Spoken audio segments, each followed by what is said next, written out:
ನಮಸ್ಕಾರ.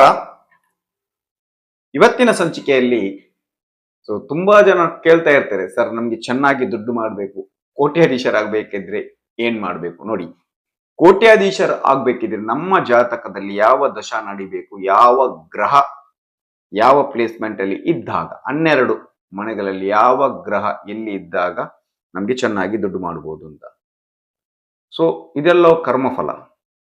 ಒಬ್ಬ ಚೆನ್ನಾಗಿ ದುಡ್ಡು ಮಾಡ್ತಾ ಇದ್ದಾನೆ ಅಂದ್ರೆ ಅವನ ಕರ್ಮಫಲ ಚೆನ್ನಾಗಿದೆ. ಸೊ ಅವನ ಜಾತಕದಲ್ಲಿ ಎಲ್ಲೋ ಅವನ ಕಾಂಬಿನೇಷನ್ ಚೆನ್ನಾಗಿದೆ, ಅದಕ್ಕೆ ಬೇಕಾದಂತಹ ಗ್ರಹದ ದಶ ಅವನಿಗೆ ನಡೀತಾ ಇದ್ದಾಗೆ ಮಾತ್ರ ಅವನು ಸಕ್ಸಸ್ ಆಗ್ಲಿಕ್ಕೆ ಸಾಧ್ಯ. ಒಬ್ಬನ ಜಾತಕದಲ್ಲಿ ಯೋಗಗಳಂತ ಇದ್ದೇ ಇದೆ, ಯೋಗ ಇರಲೇಬೇಕು. ಯೋಗ ಇಲ್ಲ ಅಂದ್ರೆ ಯಾವುದಾಗಲ್ಲ.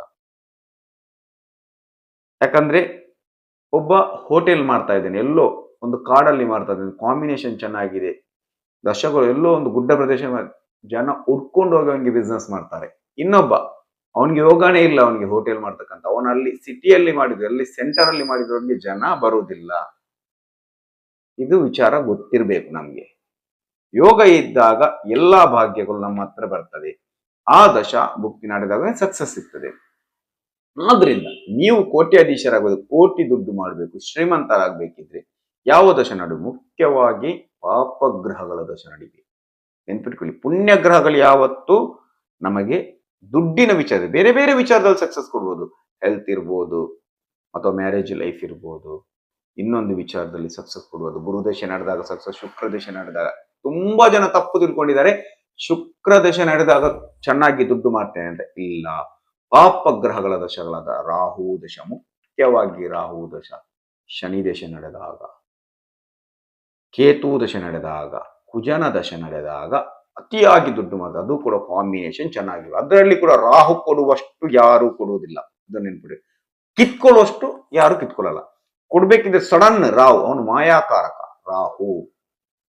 ನಿಮ್ ಕೇತು ಕೂಡ ಅಷ್ಟೇ, ಈ ಜನ್ಮದಲ್ಲಿ ಏನೆಲ್ಲ ಮಾಡ್ತಾರೆ ಅದನ್ನೆಲ್ಲ ರೆಕಾರ್ಡ್ ಮಾಡಿ ಕೊಡ್ತಾನೆ. ಕೇತು ಕೂಡ ಆಧ್ಯಾತ್ಮದಲ್ಲಿ ಚೆನ್ನಾಗಿ ದುಡ್ಡನ್ನು ಕೊಡ್ತಾನೆ.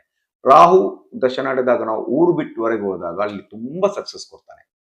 ಬೇರೆ ಬೇರೆ ಕಡೆ ಹೋದಾಗ, ಅದು ಹೆಬ್ರಾಡ್ ಇರ್ಬೋದು, ಅಥವಾ ನಾವು ಹುಟ್ಟಿರ್ತಕ್ಕಂಥ ಪ್ಲೇಸ್ ಬಿಟ್ಟು ಒಂದು 300-400 ಕಿಲೋಮೀಟರ್ ಆ ಕಡೆ ಹೋಗಿ ಕೆಲಸ ಮಾಡಿ ಸಕ್ಸಸ್ ಕೊಡ್ತೇವೆ. ರಾಹು ದಶೆ ನಡೆದಾಗ ಏನಾಗ್ತದೆ, ಶುಕ್ರ ದಶೆ ನಡೆದಾಗ ದುಡ್ಡು ಬರ್ತದೆ, ಇಲ್ಲ ಅಂತ ಅಲ್ಲ.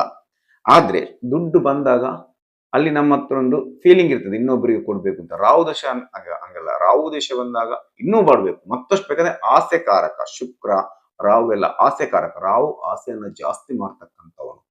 ಆದ್ರಿಂದ ಮತ್ತು ರಾಹು ದಶದಲ್ಲಿ, ರಾಹು 2ನೇ ಮನೆಯಲ್ಲಿ ಕೂತಾಗ ಧನಸ್ಥಾನ, ರಾಹು 2ನೇ ಮನೆಯಲ್ಲಿ ಕೂತಾಗ, ಅಥವಾ ರಾಹು ದಶದಲ್ಲಿ ಕಾಂಬಿನೇಷನ್ 2ನೇ ಮನೆ, 6ನೇ ಮನೆ, 7ನೇ ಮನೆ, 8ನೇ ಮನೆ, ಅನ್ಎಕ್ಸ್ಪೆಕ್ಟೆಡ್ ಮನೆ ಸಿಗ್ಬೋದು. ಲಾಟ್ರಿಯಲ್ಲಿ ದುಡ್ಡು ಸಿಗ್ಬಹುದು, ಅಥವಾ ಆಕಸ್ಮಿಕ ಧನಲಾಭ ಆಗ್ಬಹುದು, ಯಾವುದೋ ಒಂದು ಇನ್ಶೂರೆನ್ಸ್ ಇದ್ದು ದುಡ್ಡು ಬರ್ಬೋದು.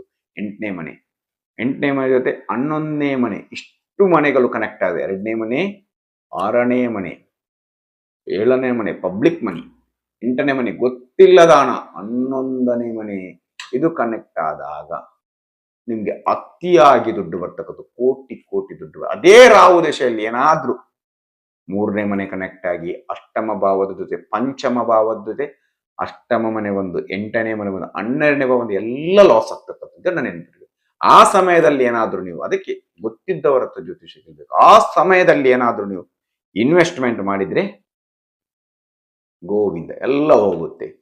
ಪಂಚಮ ಭಾವ ಬಂದಾಗ ಆಸೆಗಳ ಮನೆ, ಆಸೆಯನ್ನು ಹುಟ್ಟುತ್ತೆ, ಬಿಸ್ನೆಸ್ ಮಾಡಬೇಕು. ನಾನು ತುಂಬಾ ಜನರ ಜಾತಕ ನೋಡಿದ್ದೇನೆ, ಪಂಚಮ ಭಾವ ಬಂದವರಿಗೆ ಆಸೆಗಳು, ಬಿಸ್ನೆಸ್ ಮಾಡಬೇಕು, ಶೇರ್ ಅಲ್ಲಿ ದುಡ್ಡು ಮಾಡಬೇಕು, ಟ್ರೇಡಿಂಗ್ ಒಂದೇ ಸಲ ದುಡ್ಡು ಮಾಡಬೇಕು ಅಂತ ಆಸೆಯನ್ನು ಕೊಡ್ತಾವನು ರಾಹು. ಏನಾದ್ರೂ ನಿಮ್ಮ ಜಾತಕದಲ್ಲಿ ನಾನು ಹೇಳ್ತಕ್ಕಂಥ ಕಾಂಬಿನೇಷನ್ ಅಲ್ಲಿ ಇದ್ದರೆ ಸಕ್ಸಸ್ ಆಗ್ತಕ್ಕಂಥದ್ದು. ರಾಹು 11ನೇ ಮನೆಯಲ್ಲಿ ಕೂತು, ಅದ್ರ ಜೊತೆ ಶುಕ್ರ ಕೂತಾಗ ಮತ್ತಷ್ಟು ದುಡ್ಡು ಮಾಡ್ತಕ್ಕಂಥದ್ದು.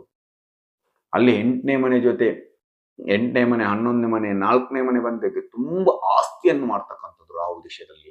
ಹೊರದೇಶದಲ್ಲಿ ಕೂಡ ಆಸ್ತಿಯನ್ನು ಮಾಡ್ತಕ್ಕಂಥದ್ದು, ಎಲ್ಲ ಸಕ್ಸಸ್ ಆಗ್ತಕ್ಕಂಥದ್ದು. ಕಾಂಬಿನೇಷನ್ ತುಂಬಾ ಇಂಪಾರ್ಟೆಂಟ್. ದಶಾಭುಕ್ತಿ ಇಂಪಾರ್ಟೆಂಟ್. ಆ ರಾಶಿಯವರಿಗೆ ಹಂಗಾಗುತ್ತೆ, ಈ ರಾಶಿಯವರಿಗೆ ಹಿಂಗ, ಅದೆಲ್ಲ ಬಿಟಾಕಿ, ಏನಿಲ್ಲ, ಅದೆಲ್ಲ ಸುಮ್ಮನೆ ನ್ಯಾಚುರಲ್ ಆಗಿ ಹೇಳ್ತಾ ಹೋಗ್ತೇವೆ ಅಷ್ಟೇ. ಬಿಟ್ಟರೆ ನಿಮ್ಮ ದಶಾಭುಕ್ತಿಯೇ ಇಂಪಾರ್ಟೆಂಟ್. ಚೆನ್ನಾಗಿ ದುಡ್ಡು ಮಾಡ್ಬೇಕಾ, ದಶ ಬರ್ಬೇಕು. ನೀವು ಆಧ್ಯಾತ್ಮದಲ್ಲಿ ಚೆನ್ನಾಗಿ ದುಡ್ಡು ಮಾಡ್ಬೇಕಾ, ಕೇತು ದಶೆ ಬರ್ಬೇಕು.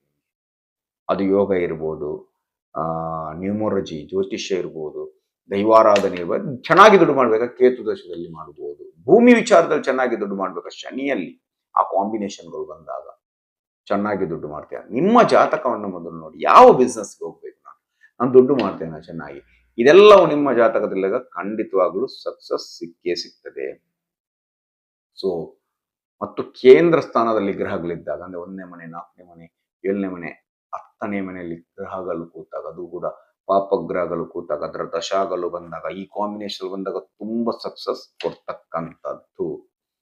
ಸೊ ಇದಿಷ್ಟು ಇವತ್ತಿನ ಜಾತಕ ಕೋಟ್ಯಾಧಿಪತಿ ಯೋಗ ನಿಮ್ಮ ಜಾತಕದಲ್ಲಿ ಇದೆಯಾ, ಯಾವ ದಶ ನಡೀತಾ ಇದೆ ಅಂತ ನೀವು ಚೆಕ್ ಮಾಡ್ಕೊಳ್ಳಿ. ಸೊ ಮುಂದಿನ ವಿಡಿಯೋ ಜೊತೆ ಬರ್ತೇನೆ. ಅಲ್ಲಿವರೆಗೆ ನಮಸ್ಕಾರ.